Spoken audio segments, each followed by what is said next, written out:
Assalamualaikum warahmatullahi wabarakatuh. Mari berdoa. Bismillahirrahmanirrahim.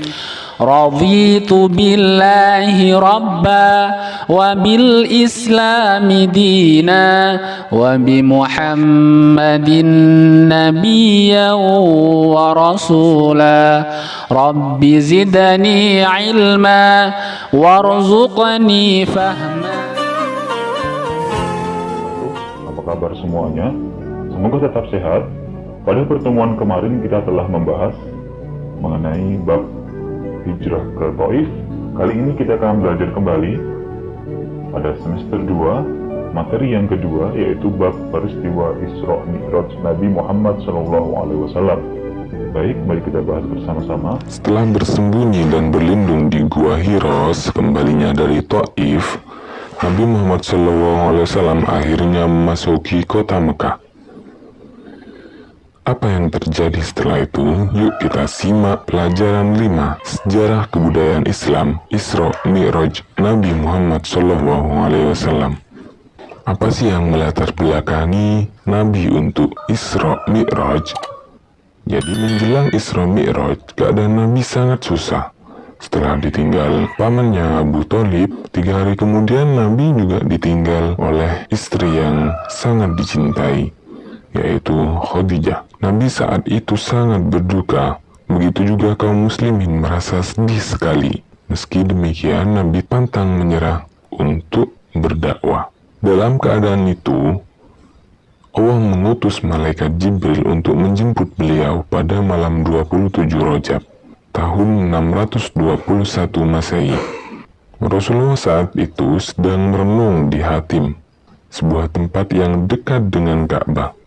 Datanglah Jibril yang mendekati, kemudian mengajak untuk melakukan perjalanan yang jauh, yaitu Isra Mi'raj dari Masjidil Haram menuju Masjidil Aqsa sampai ke langit 7. Bahkan perjalanan itu ditempuh dengan sangat cepat. Allah bermaksud menunjukkan tanda-tanda kuasaannya dan kebesarannya. Peristiwa itu merupakan peristiwa yang sangat menakjubkan. Peristiwa Isra Mi'raj. Arti Isra adalah perjalanan Nabi Muhammad SAW dari Masjidil Haram di Mekah menuju Masjidil Aqsa di Yerusalem. Adapun Mi'raj adalah perjalanan Nabi Muhammad SAW dari Masjidil Aqsa hingga ke langit ke-7, atau yang biasa disebut dengan Sidratul Muntaha. Jadi, Isra Mi'raj berarti perjalanan Nabi Muhammad SAW dari Masjidil Haram ke kota Mekah sampai di Masjidil Aqsa di Yerusalem. Pada malam hari kemudian dilanjutkan ke langit ke-7. Peristiwa ini dijelaskan dalam Al-Quran, surah Al-Isra ayat 1 yang berbunyi, Subhanalladzi asra bi'abdihi laylan minal masjidil haram ilal masjidil aqsa alladzi barakna hawlahu linuriyahu min ayatina innahu huwas sami'ul basir. Artinya, Maha Suci Allah yang telah memperjalankan hambanya Nabi Muhammad SAW pada malam hari dari Masjidil Haram ke Masjidil Aqsa yang telah kami berkahi sekelilingnya agar kami perlihatkan kepadanya sebagian dari tanda-tanda kebesaran kami. Sesungguhnya Dia Maha Mendengar, Maha Melihat. Peristiwa Isra Mi'raj berawal ketika Nabi Muhammad berada di Hatim. Kemudian malaikat Jibril datang dan membelah dada Nabi Muhammad SAW. Hati Nabi Muhammad SAW kemudian dicuci dengan air Zam-Zam. Ke dalam hati itu kemudian dimasukkan iman dan hikmah yang telah disediakan oleh malaikat Jibril dalam bejana emas. Dengan dibimbing oleh malaikat Jibril, Nabi Muhammad SAW melakukan perjalanan dengan menaiki buraq. Dalam perjalanan itu, Nabi melewati Madinah, Yasrib, Madian, Tursina, Bethlehem. Dan dalam perjalanan itu, Nabi berhenti sejenak dan melaksanakan sholat 2 rakaat di Madinah. menjadi imam bagi nabi-nabi sebelumnya. Selesai sholat, malaikat Jibril datang membawa 2 gelas berisi susu dan arak. Nabi Muhammad SAW kemudian disuruh minum salah satu di antara keduanya. Akhirnya Nabi mengambil gelas yang berisi susu dan meminumnya. Melihat itu, malaikat Jibril berkata, "Engkau di atas fitrah. Seandainya engkau memiliki arak, niscaya akan sesatlah umatmu." Kemudian Nabi dan malaikat Jibril naik ke langit. Sampai di langit, malaikat meminta penjaga untuk membukakan pintu. Penjaga kemudian bertanya kepada malaikat Jibril, "Siapakah kamu?" Malaikat menjawab, "Jibril." Penjaga bertanya lagi, "Siapa yang bersamamu?" Kemudian dijawab, "Muhammad." Kemudian ditanya lagi malaikat, "Apa dia telah mendapat panggilan?" Kemudian malaikat Jibril menjawab, "Ya, dia telah mendapat panggilan." Mendengar jawaban itu, penjaga langsung membukakan pintu, lalu ia mengucapkan salam kepada Nabi. Di langit pertama, Nabi bertemu dengan Nabi Adam. Nabi melihat samar-samar wujud berwarna hitam di sebelah kanan dan kiri Nabi Adam.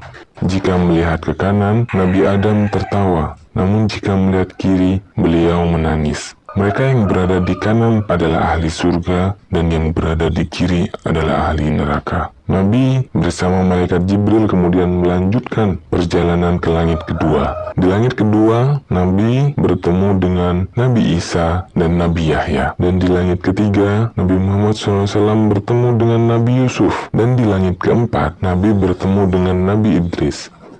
Kemudian, di langit kelima, Nabi Muhammad SAW bertemu dengan Nabi Harun, hingga pada saatnya Nabi di langit keenam bertemu dengan Nabi Musa. Dan di langit ketujuh, Nabi Muhammad SAW bertemu dengan Nabi Ibrahim, yang sedang bersandar di Baitul Maqmur. Dari langit ketujuh, Nabi Muhammad SAW kemudian naik ke Sidratul Muntaha, yaitu sebuah pohon yang rindang. Dari pokoknya mengalir 4 sungai, 2 di surga dan 2 di luarnya. Disinilah Nabi Muhammad SAW melihat wujud asli malaikat Jibril. Kemudian Nabi Muhammad SAW melanjutkan perjalanan menuju Muntaha, seorang diri, ke hadapan Allah Subhanahu wa Ta'ala. Di hadapan Allah, inilah Nabi Muhammad menerima perintah untuk mengerjakan sholat 50 kali semalam. Setelah mendapatkan perintah tersebut, Nabi turun ke langit ke-6, bertemu dengan Nabi Musa. Kemudian beliau menyarankan kepada Nabi Muhammad supaya meminta keringanan kepada Allah. Hal itu disebabkan umat Nabi Muhammad SAW tidak akan kuat mengerjakan perintah tersebut. Akhirnya Nabi Muhammad kembali menghadap Allah, kemudian memberikan keringanan sholat menjadi 5 kali sehari semalam. Setelah menerima perintah sholat tersebut, Nabi Muhammad SAW kembali ke dunia ditemani malaikat Jibril. Peristiwa Isra Mi'raj ini telah memberikan tambahan keimanan, kemantapan, ketetapan, serta keyakinan Nabi Muhammad SAW dalam menegakkan ajaran agama Islam. Semoga kita bisa mengikuti suri tauladan Nabi Muhammad SAW. Sekian pelajaran SKI Isra Mi'raj. Sampai jumpa di pelajaran berikutnya. Assalamualaikum warahmatullahi wabarakatuh.